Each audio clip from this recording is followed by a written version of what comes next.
Здравствуйте, дорогие подписчики и гости моего канала. Продолжаем тему служебные имена. Сегодня у нас очередное слово «артында», которое заменяет предлог «за». Но иногда слово «артында» переводится как «позади», «сзади». Например, «Үйдің артында мектеп бар». За домом есть школа. Автобус машинаның артында қалды.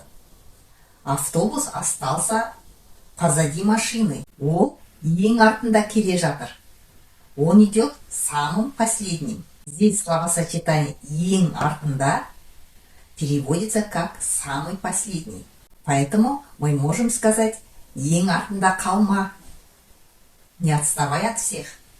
В казахском языке есть такое еще устойчивое словосочетание. Елдің артында қалма. Это переводится «не отставай от всех». Значит, нам хотят сказать, чтобы мы не были самыми худшими. На этом мы сегодняшний урок завершаем. А в следующий раз у нас будут еще другие служебные имена. Поэтому не пропускайте уроки, подписывайтесь на канал и до следующей встречи.